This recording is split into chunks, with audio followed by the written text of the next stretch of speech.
Mes chers frères et sœurs, aujourd'hui j'invite chacun de vous à réfléchir profondément sur un épisode qui, depuis des générations, a marqué l'histoire de l'humanité, le déluge. Cet événement, chargé de symbolisme et de mystère, révèle des vérités qui remettent en question notre compréhension et nous montrent la grandeur de la justice et de la miséricorde divine. Pendant les lustres, nous avons entendu parler des eaux qui couvraient la terre, la destruction qui a balayé un monde corrompu et le salut accordé à ceux qui gardèrent la foi.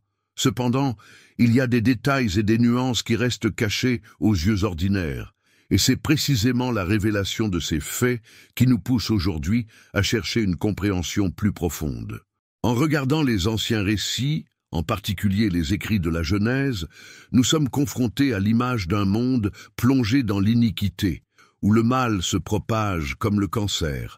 Dieu, dans sa sagesse infinie, a vu la souffrance et la méchanceté qui contaminaient l'humanité et, fermement, ont décidé de purifier la terre. Cette décision n'était pas faite d'humeur légère, mais dans le but de redémarrer l'histoire humaine, ne préservant que la pureté d'un cœur sincère et dévot. Ce n'est pas seulement une punition, mais un nouveau départ, une opportunité pour l'homme de suivre un chemin de justice et de communion avec le Créateur. Lorsque nous entrons dans les détails de cet événement, nous notons que l'inondation n'est pas limitée à un simple rapport de catastrophe naturelle. Il devient un puissant symbole de renouvellement divin et de pardon. L'arche, construite avec foi et obéissance par Noé, représente l'espoir et le salut de ceux qui recherchent la vérité au milieu de l'obscurité. Cet épisode résonne non seulement dans les textes sacrés de l'Ancien Testament, mais aussi dans d'autres traditions anciennes, comme l'épopée de Gilgamesh, où nous trouvons des échos d'une époque où la nature et la divine étaient dans une danse de destruction et de renaissance. Il est nécessaire de reconnaître qu'en faisant face à ce récit, nous sommes invités à remettre en question non seulement les événements historiques, mais aussi pour nous-mêmes. Quelles sont les iniquités qui imprègnent nos jours? Comme dans l'inondation, y a-t-il des moments où la correction divine est nécessaire pour restaurer l'ordre et la justice? Chaque détail de ce récit, de la décroissance morale qui a conduit à la décision divine, à la construction de l'arche comme symbole du salut, nous enseigne l'importance du repentir et de la transformation intérieure. Ainsi, lorsque nous commençons cette étude, je vous invite à ouvrir votre cœur à comprendre que l'inondation est surtout une leçon de foi, de discipline et de renouvellement. Puissions-nous, à travers cette réflexion, voir au-delà de la surface des contes et découvrir le message sublime que Dieu a pour nous, un appel à changer, une purification et une réconciliation avec le divin. Le déluge de l'inondation, comme enregistré dans le livre de la Genèse, présente une image dramatique et percutante de la condition humaine avant l'intervention divine. À cette époque, le mal se propage sur toute la terre. La corruption a infiltré chaque action, chaque pensée. Dieu, en trouvant la méchanceté qui dominait le cœur des hommes, a décidé que le temps de restaurer l'ordre et la justice arrivait. Cette loi n'était pas une décision impulsive, mais le résultat d'un processus divin de discernement dans lequel la souffrance causée par l'iniquité a atteint des proportions insupportables. Le récit biblique décrit que Dieu a de la compassion sur Noé, un homme juste au milieu d'un monde en décomposition, et l'a choisi pour être l'instrument de son salut. Noah a reçu des instructions précises pour construire une arche, un refuge qui abriterait sa famille et une paire de chaque espèce, assurant ainsi la préservation de la vie. Cette arche, symbole de refuge et d'espoir, représente la foi inébranlable d'un homme qui, même face au chaos, complètement confié dans les paroles du Seigneur. En plus des récits bibliques, il est important de noter que d'autres cultures anciennes racontent également des événements catastrophiques similaires. L'épopée de Gilgamesh, par exemple, soulève une histoire d'inondation qui, bien qu'avec des différences significatives, renforce l'idée que les eaux ont un rôle purifiant et transformant dans l'histoire de l'humanité. Ce parallèle entre les traditions révèle une connexion profonde et peut-être une mémoire collective des impacts que des événements naturels extrêmes peuvent avoir sur la formation de nos cultures. Les historiens et les universitaires ont débattu de la littéralité de ces événements, soulignant des preuves qui suggèrent que des inondations importantes peuvent avoir eu lieu dans certaines régions. Cependant, le véritable enseignement de l'inondation ne réside pas uniquement dans son historicité, mais dans le message spirituel qu'il transmet. Dieu, dans sa sagesse infinie, a utilisé cet épisode pour montrer que le repentir et la foi peuvent inverser le sort d'un peuple. Grâce à l'histoire de Noé, nous apprenons que l'obéissance à la parole divine peut être le chemin du salut, même lorsque les vents de la corruption soufflent durement. Dans plusieurs passages, la Bible nous rappelle l'importance de s'éloigner des voies du mal et de chercher la lumière du Seigneur. L'histoire de l'inondation est un avertissement perpétuel à nous tous, un appel pour nous examiner et corriger nos attitudes. Ce récit est également un témoignage de la miséricorde divine. Même lorsque le jugement est nécessaire, la possibilité d'un nouveau redémarrage est toujours présente. L'inondation n'est donc pas seulement un enregistrement de destruction, mais un symbole de renouvellement et l'opportunité éternelle de rédemption. Alors que nous approfondissons les détails de cette histoire, nous sommes amenés à réfléchir au parcours personnel de chaque être humain face aux adversités et aux choix qui définissent notre trajectoire. Noah, l'élu par Dieu, n'était pas seulement un homme de vertu. C'était un exemple vivant de foi et de résilience. Au milieu d'une société marquée par l'égoïsme et la décomposition morale, Noé s'est démarqué de sa justice, servant de phare d'espoir pour l'avenir. Votre vie est une leçon sur l'importance de maintenir l'intégrité et d'agir selon la volonté divine, même lorsque le monde environnant semble perdu. La décision divine d'envoyer l'inondation représente un moment de rupture, où l'ancien ordre est démoli pour céder la place à une nouvelle réalité. Dans ce contexte, la construction de l'arche symbolise la préparation d'un nouveau départ, un acte d'obéissance qui transcende la compréhension humaine. Tout comme l'arche a sauvé la vie physique, elle a également préservé l'essence d'une véritable foi qui a résisté à la tempête du mal et de la corruption. Cette dualité, destruction et préservation, révèle la complexité du plan divin.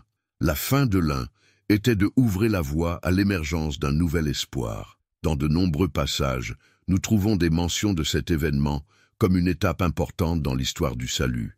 Les écrits des premiers siècles de l'ère chrétienne se réfèrent souvent à l'inondation comme un signe de l'époque, une préfiguration du jugement final et la nécessité de repentir. Cette perspective renforce non seulement le caractère intemporel du conte, mais nous invite également à réfléchir sur notre propre existence et les façons dont nous choisissons de suivre. Le message contenu dans cet épisode est clair.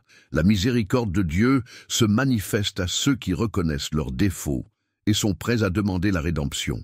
Plusieurs écrivains et théologiens au cours des siècles ont trouvé dans l'histoire de l'inondation un terrain fertile pour des réflexions profondes sur la condition humaine. Parmi ceux-ci, des pasteurs et des érudits notables de la parole se sont penchés sur les implications éthiques et spirituelles de cet événement, suggérant que l'inondation est une métaphore puissante pour la nécessité d'une transformation intérieure.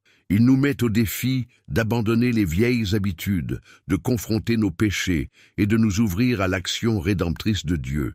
Le récit va donc au-delà des barrières du temps, touchant l'âme de chaque individu qui cherche à comprendre les mystères de l'existence. La pertinence de cette histoire est encore plus présente lorsque nous pensons à des défis contemporains.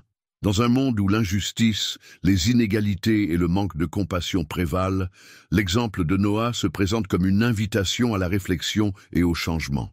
Le déluge, avec toute son ampleur, nous avertit au danger de l'élimination des enseignements divins et de la nécessité de cultiver la foi et l'espoir parmi les tempêtes de la vie. Au cœur de ce récit, nous trouvons une symbologie qui transcende les événements historiques et s'installe au cœur de l'expérience humaine. Le déluge, avec sa force dévastatrice, est considéré par de nombreux chercheurs et bergers comme symbole de purification, un nettoyage nécessaire pour que l'humanité puisse renaître de ses cendres. Les eaux, qui n'apportent initialement que la destruction, deviennent un instrument divin de renouvellement, éliminant l'obscurité qui obscurcit la voie de l'homme. Cette image forte et percutante nous invite à faire face à nos propres défauts et à rechercher avec humilité rédemption et transformation intérieure. L'arche construite par Noah assume ici un rôle central. Ce n'est pas seulement un refuge physique, mais un symbole de foi et la protection que Dieu offre à ceux qui sont arrangés pour suivre ses enseignements.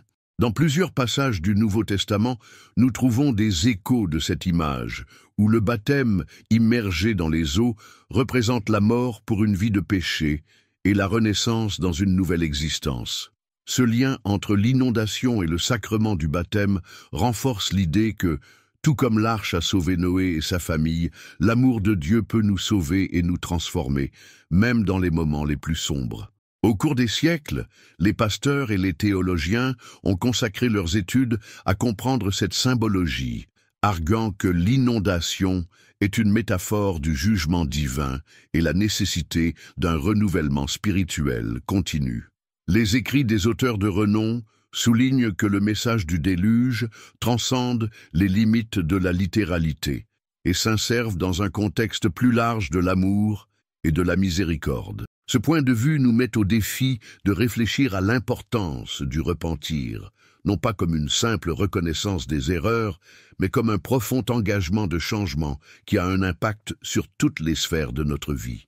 La puissance transformatrice du déluge se manifeste également dans la façon dont elle est interprétée dans la littérature et l'art. Poètes, peintres et écrivains ont trouvé dans ce récit une source d'inspiration inépuisable, représentant la lutte entre l'obscurité du péché et la lumière de la rédemption.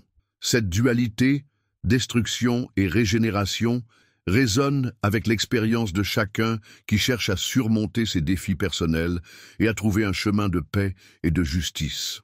Au milieu de la turbulence de l'existence, l'histoire de l'inondation nous rappelle qu'il y a toujours une occasion de recommencer, de laisser ce qui nous empêche de s'épanouir pleinement. Pour ceux qui se consacrent à la poursuite spirituelle, ce récit sert de phare qui illumine les chemins tortueux de la vie. L'exemple de Noah, son dévouement et sa foi inébranlable, est une invitation à chacun de nous à ouvrir à l'action transformatrice de Dieu. En faisant face aux défis quotidiens, on nous rappelle que même lorsque tout semble perdu, la miséricorde divine attend, prête à nous conduire à une nouvelle aube, où l'espoir et l'amour sont renouvelés à chaque battement de nos cœurs. L'interprétation de l'inondation suscite des débats intenses entre les chercheurs, les théologiens et les scientifiques. Alors que certains défendent la littéralité de l'événement comme un fait historique indéniable, d'autres voient dans ce récit une allégorie profonde qui transcende les limites de la chronologie humaine.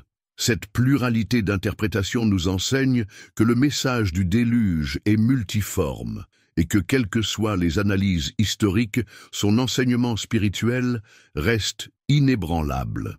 Les archéologues et les géologues soulignent des preuves d'inondations massives dans diverses régions de la planète, ce qui suggère que le récit biblique peut être ancré dans des événements naturels qui, amplifiés par la foi, sont devenus des légendes éternelles. Ces enquêtes ne diminuent pas le pouvoir du conte, mais enrichissent notre compréhension en révélant comment la divine interagit avec le monde naturel.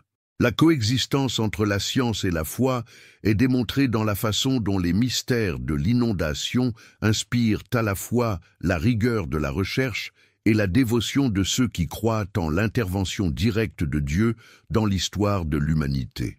Plusieurs courants théologiques soulignent que l'inondation est un appel à l'introspection et à la transformation personnelle. Ils nous mettent au défi d'abandonner les vieilles habitudes, de confronter nos péchés et de faire place à l'amour et à la compassion. Ce message intemporel dans son essence se répercute à chaque fois et dans chaque cœur soif de justice et de rachat. Les pasteurs et les universitaires soulignent que si les eaux ont apporté la destruction, ils ont également ouvert la voie à un nouveau départ, une invitation divine pour l'humanité à renouveler et à renouer avec les principes sacrés de la vérité et de la bonté. Dans ce contexte, L'inondation devient une métaphore non seulement pour les cataclysmes externes, mais aussi pour les tempêtes internes auxquelles nous sommes confrontés dans nos vies. Chaque défi, chaque instant de désespoir peut être considéré comme une opportunité de renaissance spirituelle, une chance de laisser derrière elle ce qui nous empêche de vivre dans la plénitude. Cette vision nous invite à voir au-delà du chaos apparent et à reconnaître la main de Dieu qui, même dans l'adversité, offre du confort et de la direction. Au milieu des discussions et des interprétations, la certitude demeure. L'inondation est l'une des grandes étapes de l'histoire du salut, un rappel pérenne que la justice divine est ferme et qu'en même temps, la miséricorde est révélée à chaque nouveau départ. À travers ce récit, nous sommes encouragés à chercher la vérité, à cultiver la foi et à travailler sans relâche en construisant un monde plus juste et plus compatissant. Chacun de nous est appelé à faire sa part, à transformer les défis quotidiens en possibilités de croissance spirituelle et de communion avec le Créateur. Lorsque nous revisitons les enseignements du déluge, nous réalisons que cette histoire transcende le récit d'une simple catastrophe naturelle. Il nous révèle la justice infaillible de Dieu, qui n'hésite pas à corriger les voies de l'humanité lorsque le mal devient prédominant, mais offre également la possibilité de redémarrer par la foi et l'obéissance. Dans le récit, Noah apparaît comme un exemple d'intégrité et de courage, construisant l'arche qui non seulement a sauvé des vies, mais a conservé l'essence d'une véritable foi. Ce récit, présent à la fois dans les textes sacrés de la Genèse et d'autres traditions anciennes, renforce que le jugement divin et la miséricorde marchent côte à côte, nous invitant à l'introspection et à la transformation intérieure. Les échos de l'inondation résonnent à travers les âges, nous apprenant que, même face à la dévastation, il y a toujours une opportunité de régénération spirituelle. Le symbolisme de l'eau, la protection offerte par l'arche et l'appel au renouvellement sont étroitement liés à notre expérience quotidienne, montrant que l'amour de Dieu est toujours présent, prêt à nous guider vers la lumière. Ce message, riche en leçons et réflexions, est une invitation à chacun de nous à ouvrir l'action transformatrice du Créateur, surmontant les défis et les tempêtes de la vie avec la foi et la détermination. Que le message de ce récit nous inspire à abandonner les attitudes qui nous éloignent du divin et à adopter un chemin de justice et d'amour. Puissions-nous apprendre de l'exemple de Noé, cultivant l'espoir et le courage nécessaires pour faire face aux adversités, en s'appuyant toujours sur la sagesse et la protection de Dieu. Prions ensemble. Seigneur, notre refuge et notre forteresse, merci pour votre miséricorde infinie se manifestant à travers les jours, depuis les jours du déluge à nos jours. Accordez-nous à la sagesse de reconnaître nos erreurs et le courage de demander votre rachat. Puissions-nous, comme Noé, construire nos vies en fonction de la foi et du droit, cœur avec amour, pardon et espoir, afin que nous soyons des instruments de votre paix dans ce monde nécessiteux de votre lumière.